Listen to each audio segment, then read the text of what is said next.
Salut les jeunes loups, c'est Jean-Marie, bienvenue sur le Crypto Show. Aujourd'hui c'est vendredi et c'est le moment de revenir sur les 3-4 news les plus importantes selon moi dans la cryptosphère. Alors je suis sur le bateau en direction de Helsinki en Finlande. J'ai très froid et je m'excuse s'il y a des petits mouvements de caméra, c'est indépendant de ma volonté parce que le bateau bouge. Alors on commence directement avec une énorme déception pour la France, enfin pour les Français et la France au niveau de la fiscalité. On a le Parlement qui a refusé quasiment toutes les réformes prévues au niveau des cryptos, à savoir notamment la flat tax, c'est sûrement le point le plus important.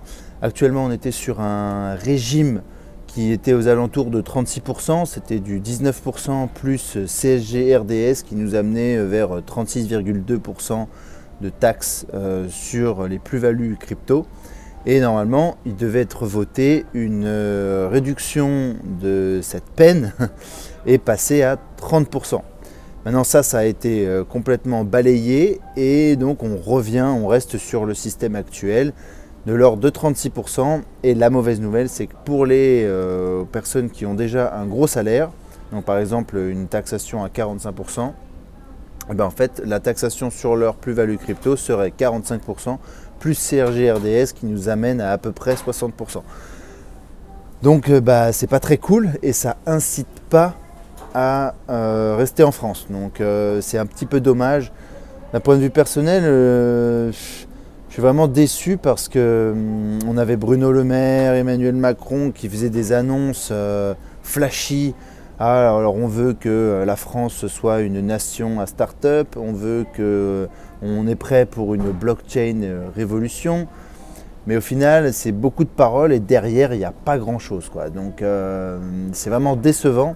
Ce qui est décevant, c'est que derrière on sait très bien qu'il y a des gens qui bossent dur et il ne faut pas non plus s'arrêter à la décision finale, hein. On a Pierre Persson qui quand même avance pas mal dans la bonne direction, Jean-Michel Miss qui bossent et qui essayent d'évangéliser les députés, les personnes du gouvernement, mais ça bloque un peu et ils sont un peu trop frileux, on va dire. Mais ce qui est vraiment frustrant, c'est ce système à deux vitesses. D'un côté, on nous annonce on veut être sur le devant de la scène, et de l'autre, on nous dit ah non, mais en fait, on va pas bouger parce que c'est trop risqué, on veut pas faire ci, on veut pas faire ça. Un petit peu décevant. Donc, surtout quand on sait que nos voisins à côté, la Belgique, 0%, l'Allemagne, c'est à 0% si on possède des bitcoins depuis plus d'un an, Italie, ils sont à 0% dans l'attente de voter quelque chose d'un cadre légal bien défini. Je ne sais plus ce qui en est pour l'Espagne, mais bon, tout ce qui est Liechtenstein, Luxembourg, etc., c'est des régimes fiscaux allégés. Et en France, on est là, on met un gros régime fiscal et ensuite on dit bon, on va réfléchir. Donc bon, un petit peu décevant. Donc on va passer à la suite. Dans mes notes, j'ai noté, oui, effectivement, le changement du Chief of Staff de Trump. Alors, il va prendre ses fonctions en janvier 2019 et il s'appelle Mulvaney. Et du coup, c'est un point intéressant parce qu'il est quand même plutôt pour les cryptos. Il a déjà participé à des événements en 2013 et 2014 où il parlait de la crypto et il disait que ça pouvait vraiment être un outil remarquable qui pouvait révolutionner l'industrie financière et qui n'était pas forcément contre. Et d'ailleurs, il est plutôt pour, et d'ailleurs, c'est ce changement au niveau de l'administration de Trump a été salué par le CEO de Binance et d'autres personnes de la cryptosphère. Donc je pense que c'est vraiment un point important qu'une personne aussi haut placée dans un gouvernement soit pour les cryptos. Alors je n'ai pas dit qu'il allait être pour et qu'il allait mettre une fiscalité allégée, etc. Mais au moins qu'il ait un esprit ouvert vers la blockchain et vers les crypto-monnaies, et en particulier le Bitcoin, parce qu'il parle bien spécifiquement du Bitcoin. Puisqu'on parle du Bitcoin, je vais parler du Blockstream. Blockstream qui viennent de lancer leur 5e satellite Bitcoin. Alors je m'explique, eux en fait leur principe c'est de faire que le Bitcoin soit accessible par le plus grand nombre, par les pays les plus défavorisés possibles, et du coup ils veulent que la blockchain Bitcoin soit accessible même quand on n'a quasiment pas d'internet. Donc eux ils ont une base centrale sur la Terre qui envoie la blockchain Bitcoin vers leurs satellites, et leurs satellites discutent entre eux, et du coup n'importe où sur la Terre vous pouvez avoir des informations satellitaires et récupérer la blockchain Bitcoin. Donc on tend peut-être vers une non-dépendance d'internet pour échanger du Bitcoin. Donc c'est pas mal, en tout cas pour au moins vérifier les transactions et voir ce qui se passe sur le réseau. Donc c'est quand même une grosse avancée, et on n'est plus un point, la Terre ne devient pas elle-même un point central. Donc c'est vraiment intéressant. Un autre point intéressant, c'est Coinbase. Alors Coinbase qui nous gratifie de deux grosses news. On a parlé de PayPal dans le Crypto Live avec Langue de Geek, je vais vous mettre un lien juste là. Hier, donc, on parlait que Coinbase permettait de retirer ses gains crypto vers son compte PayPal. Donc ça c'est vraiment intéressant, en dollars bien sûr. Et ça va être ouvert aux autres personnes du monde, je pense en 2019, mais pour l'instant c'est réservé aux ressortissants américains. Mais bon, de toute façon c'est quand même une avancée extraordinaire, parce que pour l'instant c'est possible de faire que Coinbase vers PayPal, mais je pense qu'un jour on pourra déposer facilement de PayPal vers Coinbase. C'est juste la première étape. Et donc pour les mentalités qui sont habitués à des paiements comme PayPal, des systèmes de paiement comme PayPal, et ils vont se dire bon si un système de paiement que je connais, avec qui j'ai confiance, utilise Coinbase et me recommande Coinbase, je vais aller vers Coinbase. Je dis Coinbase, mais l'idée c'est que les gens se disent bon, si un système que je connais, qui est reconnu, va vers les cryptos, c'est que les cryptos c'est peut-être pas si méchant que ça. Voilà. Toujours Coinbase, on a Coinbase Earn. Alors Coinbase Earn, c'est une très très belle initiative, je trouve. Parce que vous connaissez notre mantra, venez pour la Lamborghini, restez pour la technologie. Et eux, en fait, leur idée, c'est de proposer des articles qui permettent de comprendre mieux les cryptoactifs. Donc par exemple 0x, c'est leur projet pilote. Et de vous rémunérer dans ce token. C'est-à-dire que vous allez lire par exemple le white paper 0x et vous allez récupérer des petites parts de 0x.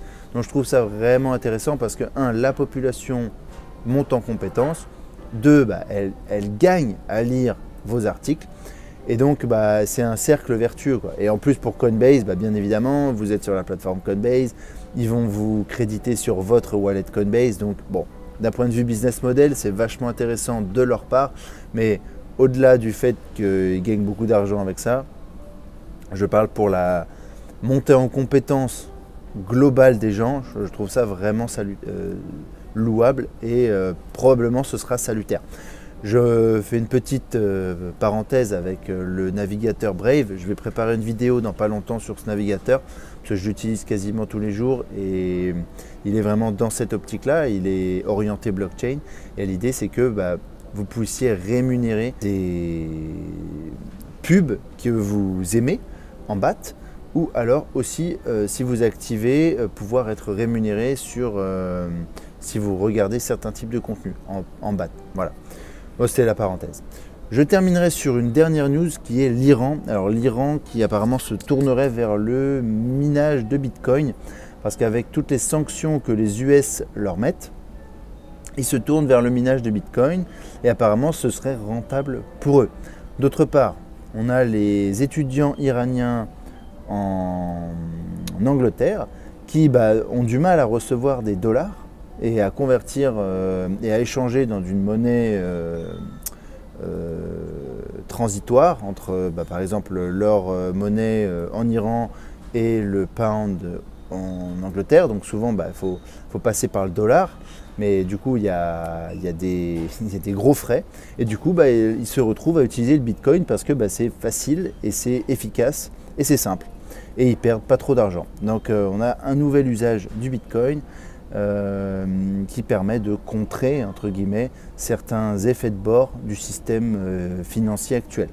Et on a bien évidemment l'Iran qui veut aussi voudrait bien, enfin en tout cas ils voudraient bien créer leur propre crypto-monnaie, à l'image du Venezuela, à voir comment ça se passe d'ailleurs là-bas. Et on va peut-être faire une vidéo dédiée là-dessus, parce que comme on le disait dans le Crypto Live hier, c'est un cas vraiment intéressant, le Venezuela, entre les USA qui sont pas très contents d'eux, ils sont protégés par la Russie, et donc c'est tout un micmac que c'est vraiment intéressant. Comment ne pas finir sans parler de ce petit rebond dans le vert du marché. C'est vraiment agréable de voir du vert. On est loin des sommets qu'on a connus l'année dernière à cette même période, mais ça fait quand même plaisir. Les nouvelles que je vous donne sont quand même plutôt positives. Je trouve qu'on va dans le bon sens. 2019 s'annonce quand même assez positif. On a BACT qui devrait arriver en janvier.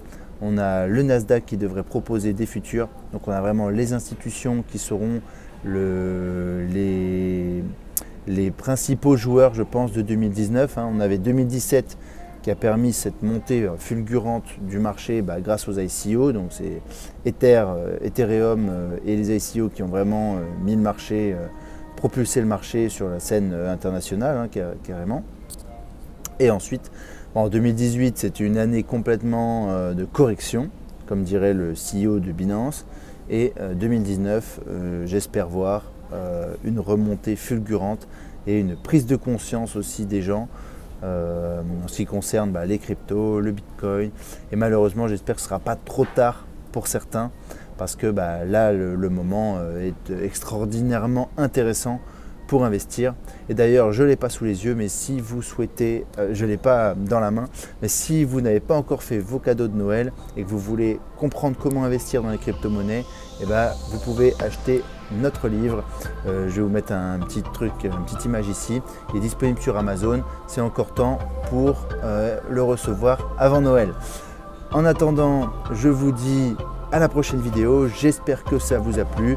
Pensez à nous contacter soit sur Instagram, soit sur Telegram, soit sur Twitter, ou commenter sur YouTube. Je vous ferai un plaisir de vous répondre. À la prochaine vidéo. Ciao, ciao.